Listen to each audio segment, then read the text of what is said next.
Hello and welcome to the Daily Mill for Friday the 8th of July 2022. We're going to start off today's video with some sad news, and Phil Walker has passed away, and that's before my time. I'm sure many of you watching this will know about Phil Walker and what he did for Millwall. So Millwall Football Club is deeply saddened to hear of the passing of Phil Walker. Phil, a joint capture from Epsom and Newell, along with teammate Trevor Lee, was frustrating to the first team and made his debut at the Den against Mansfield Town. The pair of Walker and Lee became instant heroes when Trevor's knockdown allowed Phil to thump home the game's only goal at a Cold Blow Lane end.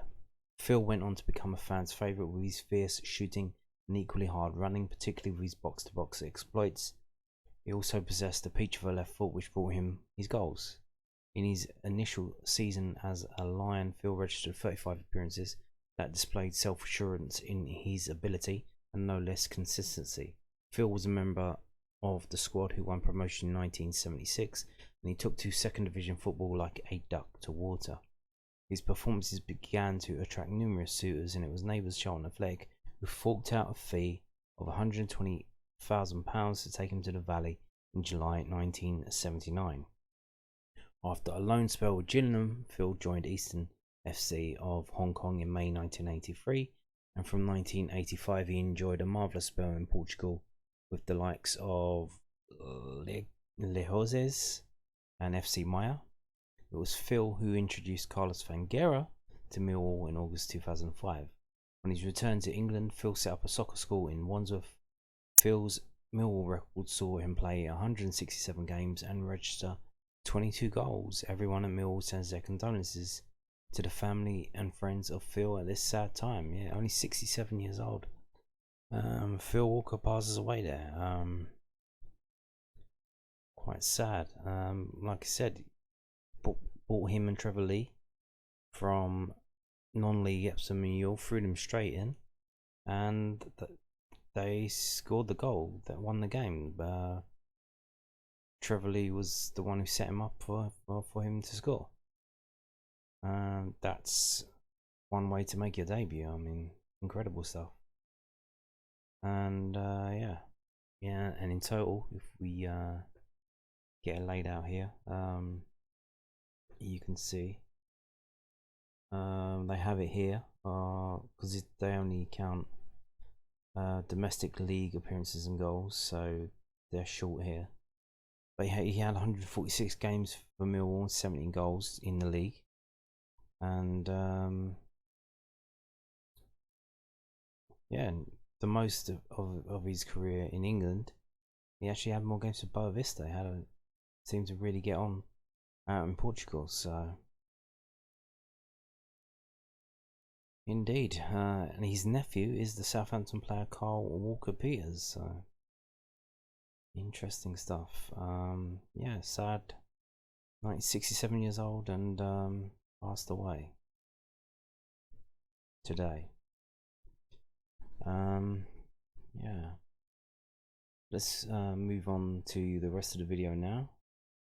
And we got news this morning. I think this first appeared from Football Insider. I think it's from them. I think they broke it. So this is again Football Insider 247.com, who have been correct on one of the transfers that they linked with us before. That was Charlie Cresswell, I believe. So they seem to have links to Leeds that are worth listening to. So what have they got to say now? So Millwall agreed to sign Leeds United star Jamie Shackleton.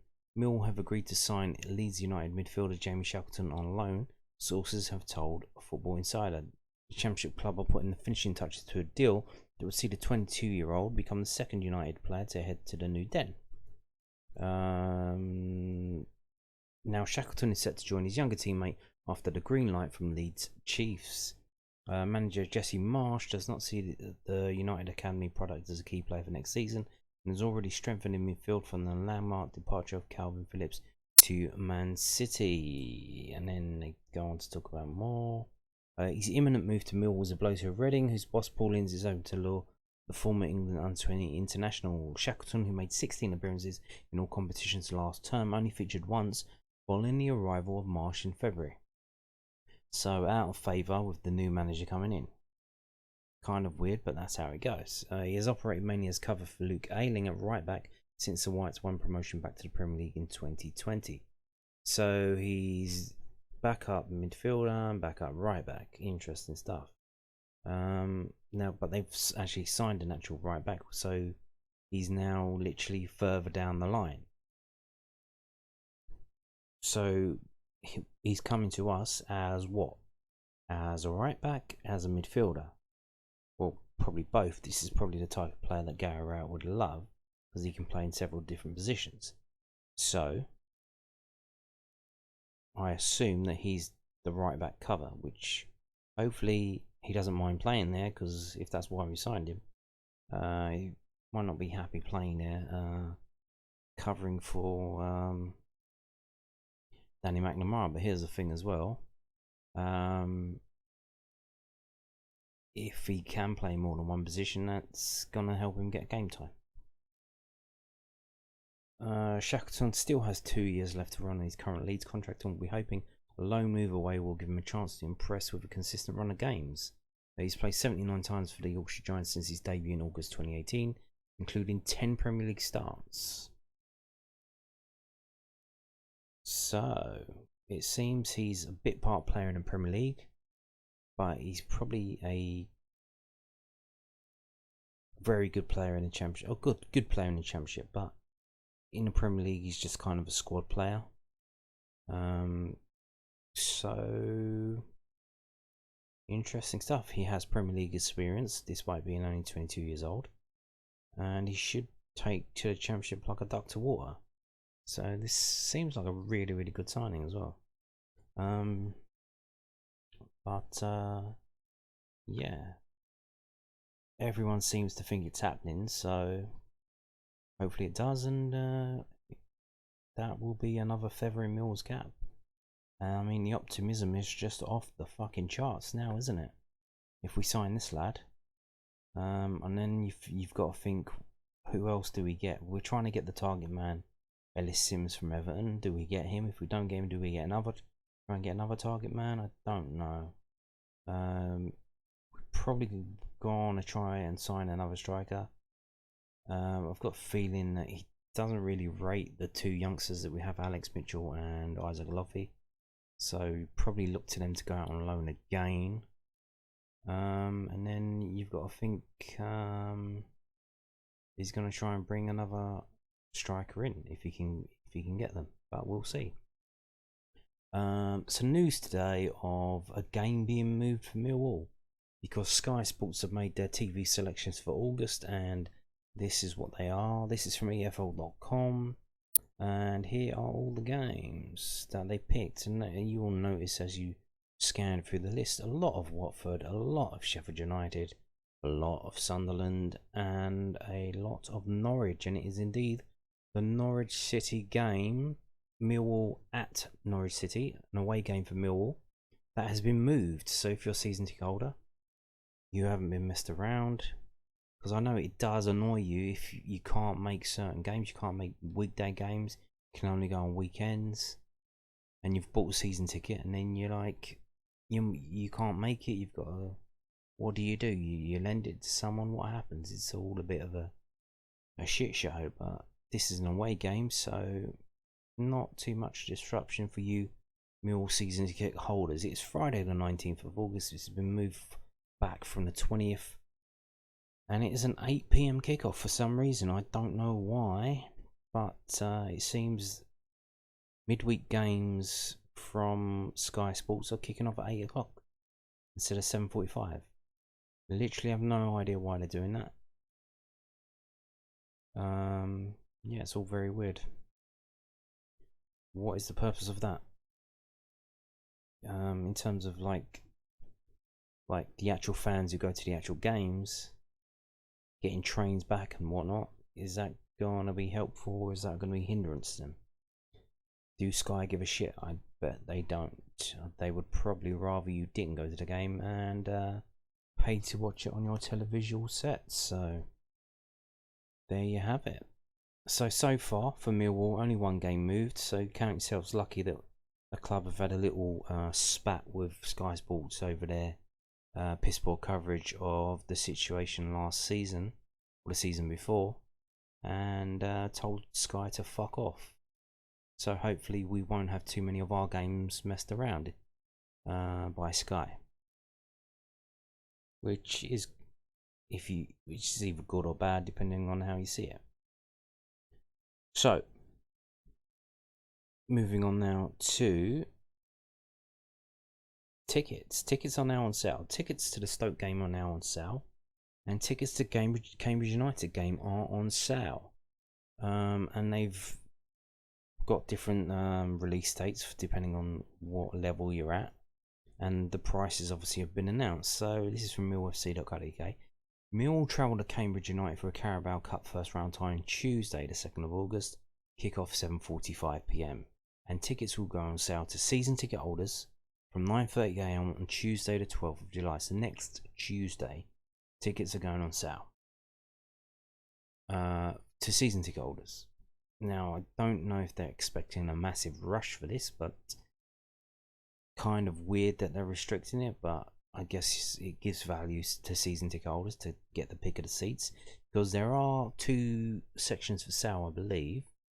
I don't know if it's I don't know if it says here, but it doesn't say. But I believe they have seats,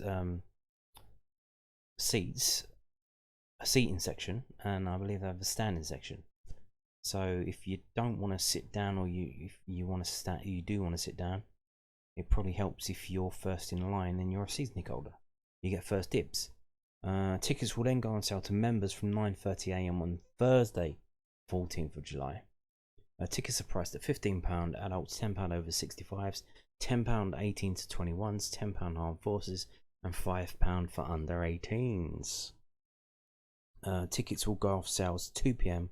on Monday the 1st of August, so the day before, which is a bit weird. Is that a bank holiday? Why is it 2 p.m? Normally they do 5 p.m. That is kind of weird. And they have an initial allocation of 874 tickets. So like I said, that's quite a lot of tickets for a Carabao Cup first round game. Do they expect us to sell out? Why are they giving season ticket holders going first and then making members wait 2 days? Now that they're selling tickets very early, so they're selling it on the 12th, start selling them on the 12th of July, and the game's on the 2nd of August. So you've got basically 3 weeks, just over 3 weeks to buy your ticket. Yeah, I don't know. Will we sell 874? Will they give us more if we do? I don't know. That is a £15 adults, and you can get Thameslink trains going up that way now. I think that's not that expensive either. That's like 20 quid, 22 quid, something like that. So this is one of the away games this season that you could go to quite cheaply, especially if you consider the league games are very northern next season. The away games are very northern, so any in the south will be probably heavily contested by season ticket holders and members trying to get the tickets for the southern games. So indeed. So there you have it. There's the details there for the Carabao Cup first round at Cambridge United. Now, don't forget, tomorrow pre-season starts officially. We have the first game. It's not a real game. It's basically a glorified kickabout, but it's being sold on Mill TV for £5, and you can watch it. So this is the preview. I can't even believe they're doing a preview. I mean, yeah. Mill will open up their pre-season friendly campaign with a behind closed door test against Crystal Palace on Saturday afternoon, kickoff 1 p.m. So tomorrow 1 p.m. The fixture taking place at Cooper's Cope Road. Oh, don't give the address away. Oh, I mean, apparently this is, I don't know if this is true. There's some Crystal Palace wallies. They reckon they're gonna go down there with a fucking ladder and put their ladder outside the wall and climb up it and watch the game that way. So, bruh, it's £5 on the fucking internet.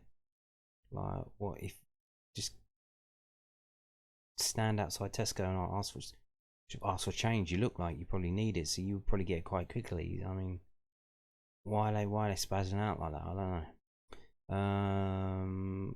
The training ground of the Eagles will see Gary Rout give minutes to as many of his squad as possible, with Zion Fleming, George Honeyman and Charlie Cresswell all set for their first appearances in a Lion shirt alongside third summer signing Benik Afobe. The fixture will be shown live on Millwall TV with match passes available at a cost of £5 with full match commentary, multi-camera angles and replays available, amongst more. Click here for details. If you want to do that, you must own a Millwall profile. So if you haven't set it up yet, I suggest you do so way before the game starts at 1 PM if you are intending on watching it. If you are unable to watch the match, then the Lions will be providing updates from Beckenham on the club's official Twitter feed. So what do they mean unable? So if you're unable to watch the match, in terms of what, you haven't got time or you can't afford it, they'll be doing you blow by blow for free on Mill's Twitter feed. I think Dan from Lions TV is doing a watch along as well, so if you want to watch that, if you don't want to pay for it but you want to still be involved in it, you can do that, I guess, on YouTube. So yeah, that isn't happening tomorrow. Does it count? Does it really count? Now here's the thing, if we absolutely smash them, I think everyone's going to be rubbing their hands together thinking, oh yeah, that counts. But if we lose, then we're gonna, yeah, it doesn't really count, does it? It's like, it's a kick around. It's behind, it's at the training ground. It wasn't at a ground. There's no fans there. It doesn't count. But we'll see. So you could say the game on Tuesday against Dartford is probably the real first friendly game. The real first friendly game. So Millwall aim to replace cancelled Watford friendly. This is from news@den.co.uk. So yeah, Millwall keen to find a new pre-season opponent after their friendly against Championship rivals Watford was cancelled. The Lions were due to host Rob Edwards' side on Tuesday the 19th of July as their penultimate game of their pre-season schedule, but the Hornets have since said they would be unable to fulfil their fixture. Both teams have since said that they are looking to find new opponents for that evening, although neither have offered any explanation as why this scheduled friendly was cancelled in the first place. They're running scared. Millwall manager Gary Rout spoke to News@Den about his disappointment that the game wouldn't be taking place, but stressed that the club are working hard to organise a replacement friendly at the Den. We were really disappointed it was cancelled for whatever reason. It's nothing to do with me. But obviously when you planned out on pre-season and the game at that level gets cancelled, especially as tickets are sold, it's disappointing for everyone. But we're obviously working very hard at this stage to try and see if we can come up with a good alternative fixture. And when we find out, I'm sure we'll let everyone know. It's a bit late in the day now, isn't it? As I was looking around and quite a few teams have got games on that day or the day after. So we're probably going to have to go into non-league, to be honest, yeah, or fly a foreign team in at some cost. That's the aim. It was a fixture that was going to be very competitive for us, and to lose that is obviously not ideal, but we're working hard. I don't think it was anyone's fault. Certainly as a club we wanted to play it, and we're not quite sure why it was cancelled, but it's not really any of my business if I'm being honest. Rowett previously stated that the club were working to arrange a friendly against the overseas opposition this summer, although those plans ultimately failed to materialise.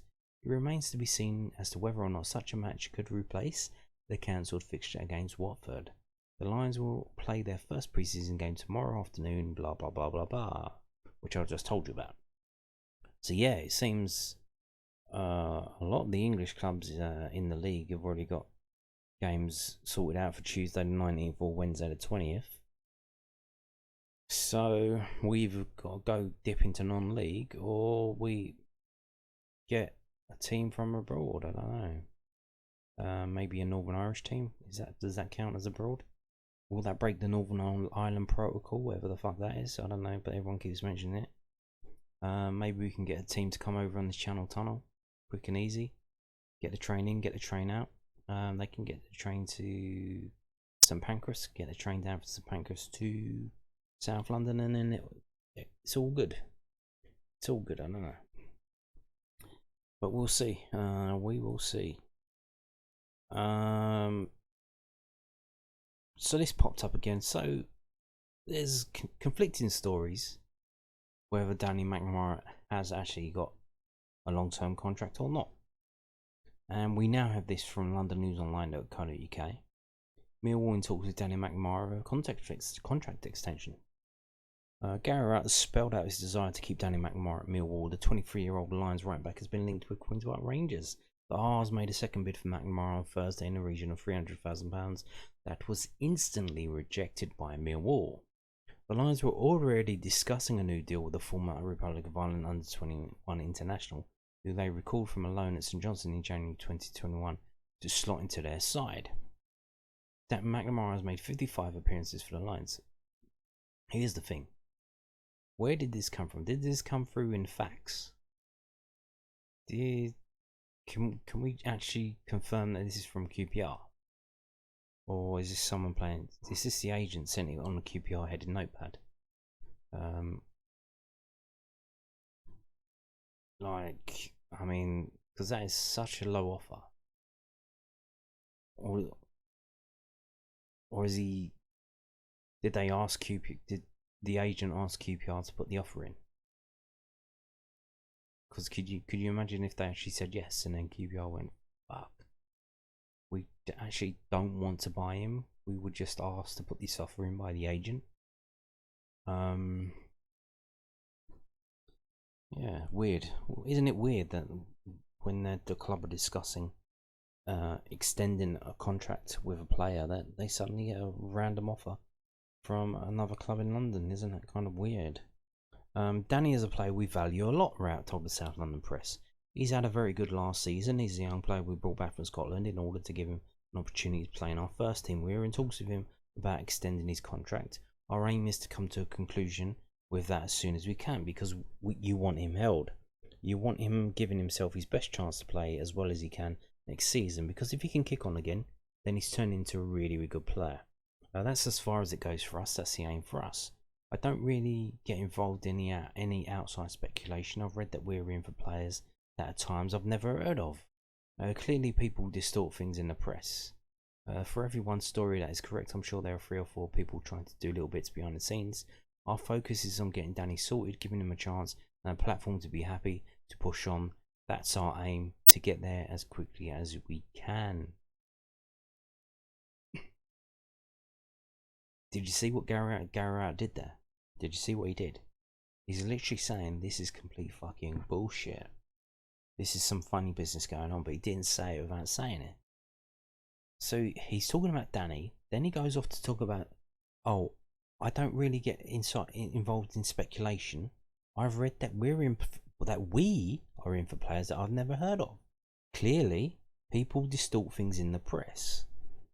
So he's saying that this has been distorted in the press, but instead of actually accusing him of that, whoever he's saying is doing that, the agent, Danny's agent or whatever, I don't know what he's doing, but he's saying that's happening, but he's linking it to, oh, they're saying Millwall want to sign this player, Millwall want to sign that player, and he's saying that happens to that, so 2 + 2 = 4. That's what he's saying there.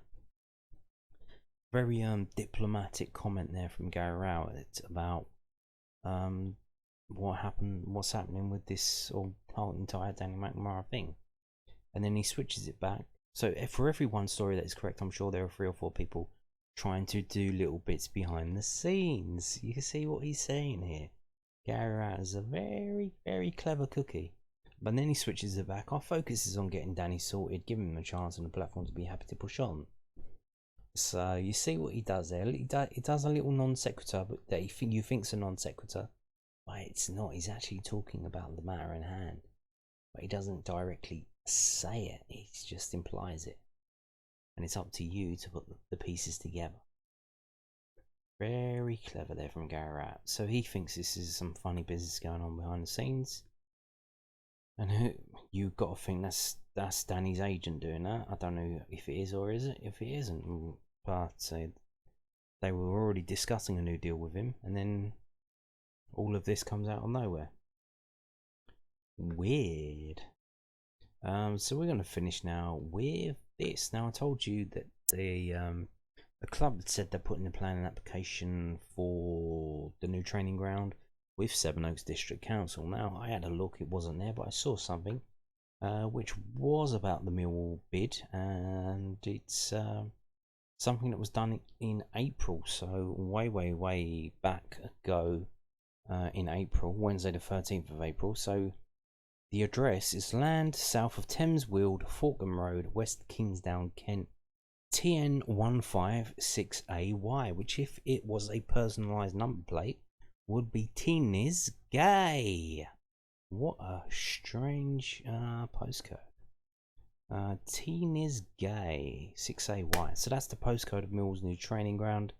If you want to look on the planning document thing here of Sevenoaks Council, type that postcode in, you'll get anything that comes up. Now what they said, they sent a letter to the council asking them an opinion on whether they would need an environmental impact assessment screening.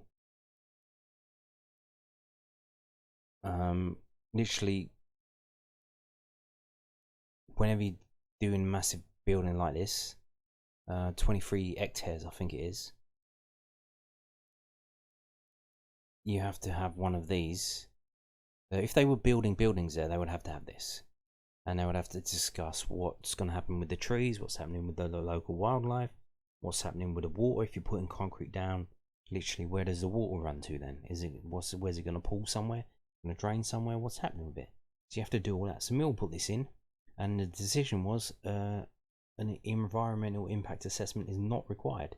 So they don't have to have a massive full.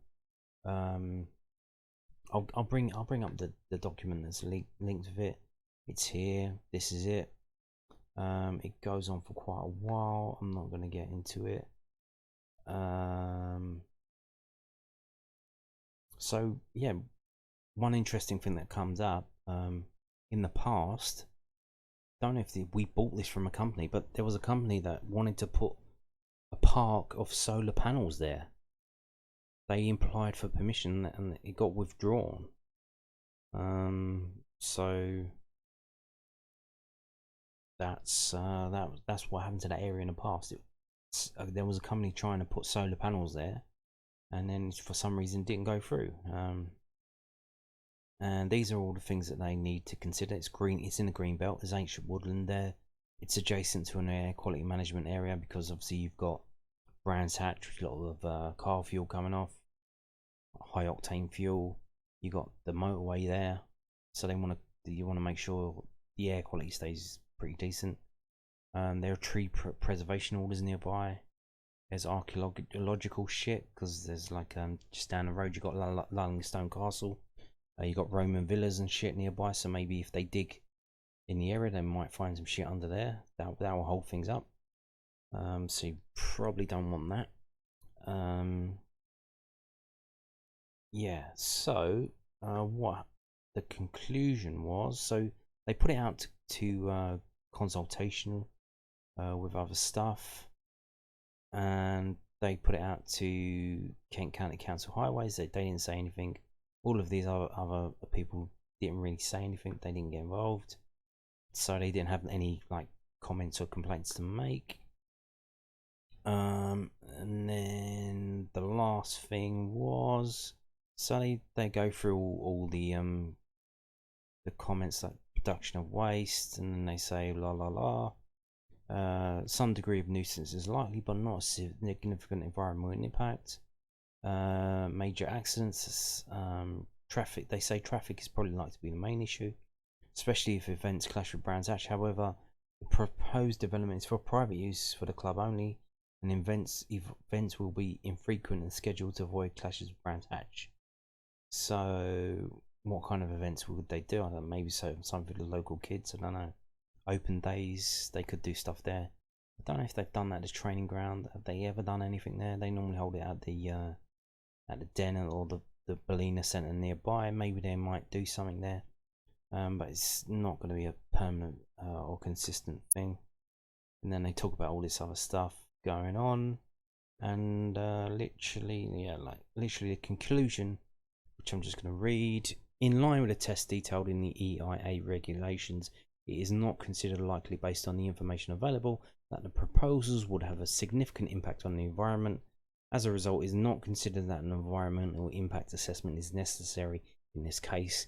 The applicant has submitted a list of documents that they consider appropriate to submit with the planning application to address the environmental impacts. I consider that these would be appropriate to submit with an application.